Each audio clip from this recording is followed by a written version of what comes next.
어서 오세요. 반갑습니다.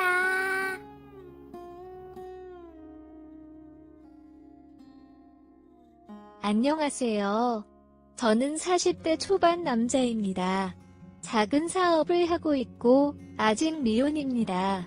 5살 어린 남동생이 하나 있는데 작년에 결혼을 하였습니다.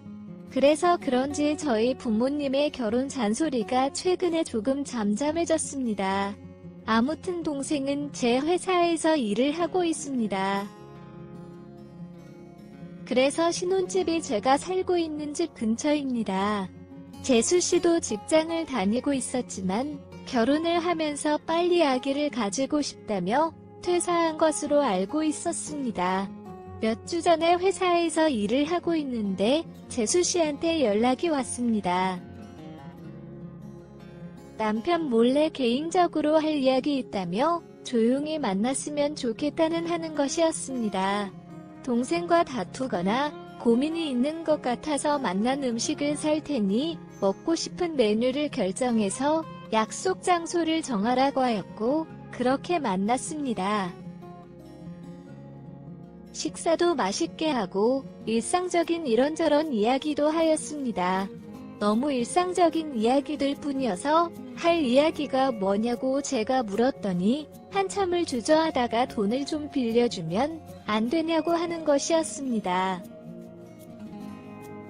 왜 그러냐고 물었더니 맞벌이 하다가 외벌이가 되면서 소득은 줄었더니 예전 기준으로 붙던 적금들이 있어서 생활비가 구멍이 나고 그렇다고 적금 해지를 하자니 몇 년 동안 유지한 것이고 곧 만기가 돼서 아깝다는 것이었습니다.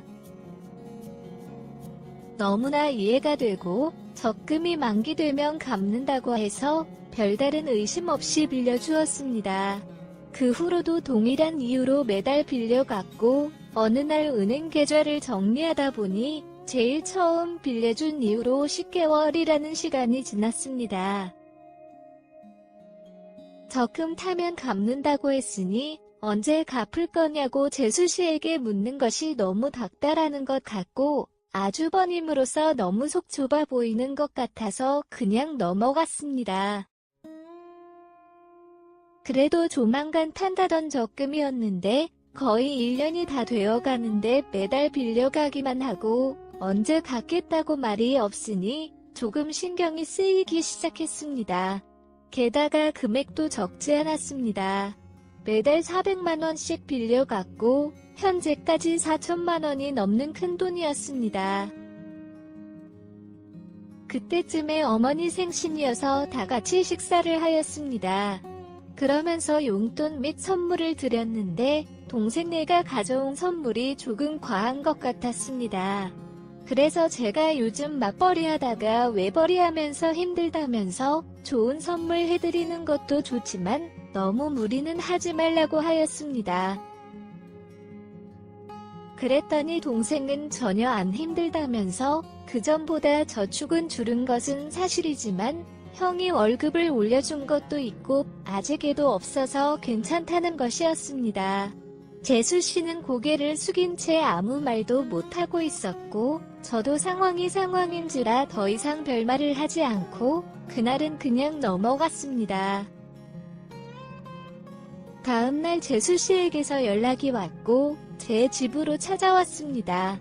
본인도 해명을 해야겠다고 생각이 들었겠지만 저도 돈을 빌려간 이유를 알고 싶었습니다. 도대체 왜 남편인 제 동생도 모르게 한두 푼도 아닌 4천만원이 넘은 큰 돈을 빌려갔는지 궁금했습니다.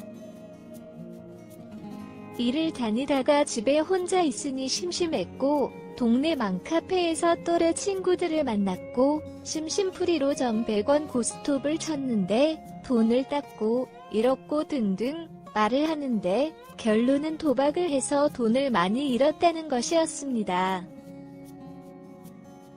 본인의 퇴직금 및 가지고 있던 돈은 이미 다 잃었고 복구하고 싶은 마음에 고스톱을 칠 돈을 저한테 빌렸고 역시나 그것도 매번 잃었던 것이었습니다. 그러면서 딸 때는 제법 딴다면서 이길 것 같으면서도 자꾸 돈을 잃는다는 것이었습니다. 이미 한 푼도 없고 동생은 모르고 있고 갚을 수 있는 상황도 안 되는 것 같았습니다. 대충 들어봐도 이래저래 저한테 빌린 것까지 해서 1억 이상 잃은 것 같았습니다. 동네 친구들끼리 심심풀이로 치는 고스톱에서 오고 가는 금액대는 아니었습니다. 아무리 오랜 시간 쳤다고 해도 친구들이 고스톱을 쳐서 1억을 잃었다는 사람은 본 적이 없습니다. 절대 다시 딸 수 없고 빌려간 돈은 동생 결혼 선물이라고 생각하고 안 받을 테니 다시 그 모임 사람들과 만나지도 말고 고스톱도 치지 말라고 하였습니다. 그렇게 저와 각서까지 쓰고 지장도 찍었습니다. 하지만 얼마 지나지 않아서 동생에게 재수씨가 도박에 빠진 것 같다는 이야기를 듣게 되었고 지난 각서를 들고 재수씨를 찾아갔습니다. 동생에게 이야기를 듣고 온 것이라 눈치를 챘는지 이런저런 변명을 늘어놓는데 이미 중독이 될 대로 된 것 같았습니다. 그러면서 돈을 좀 빌려주면 안 되냐고 묻는 것이었습니다.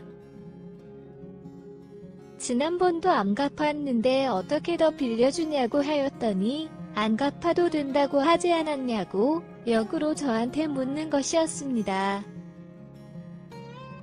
다시는 그 모임 사람들과 만나지도 않고 도박을 안 한다는 조건으로 안 갚아도 된다고 한 것인데 재수씨가 도박을 하시면서 각서를 깼으니 당연히 돈을 갚아야 된다고 하였습니다. 땡전 한 푼 없다며 가진 거라고는 몸밖에 없다는 식으로 말을 하길래 그러면 그 몸을 가져가겠다고 하며 강제로 끌고 나왔습니다. 재수씨는 당황하면서 아주버님 그래도 이건 아니죠 라고 하며 끌려나와 제 차에 탔습니다.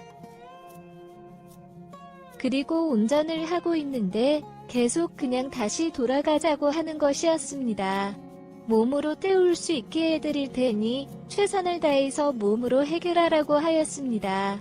재수씨는 체념한 듯 조용히 창밖만 바라보았습니다. 저희 부모님 집으로 데리고 갔고 앞으로 매일매일 여기로 와서 청소하고 빨래하고 식사 준비하라고 하였습니다. 그러면 하루에 10만원씩 빚을 없애준다고 하였습니다.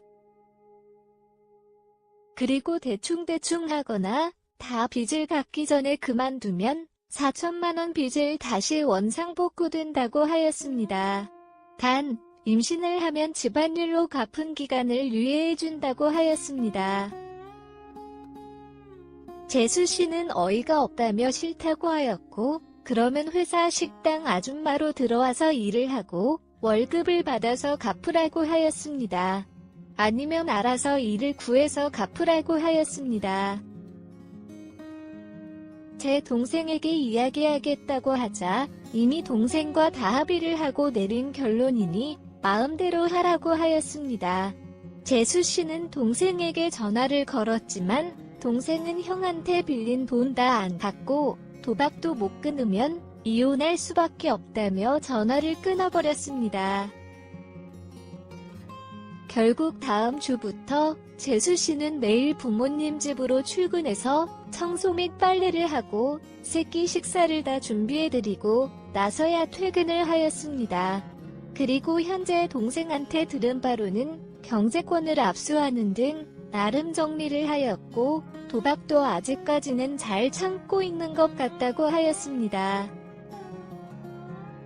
그러면서 4천만원은 어떻게든 모아서 갚겠다며 미안하다고 하길래 현재 재수씨가 매일매일 본가에서 일하면서 잘 갚고 있으니 너는 안 갚아도 된다고 하였습니다. 제 입장에서는 나름 큰 돈을 잃었지만 잘 마무리되는 것 같아서 다행입니다. 제 긴 글을 읽어주셔서 감사합니다. 구독과 좋아요 꾹꾹 눌러주세요. 꾹꾹.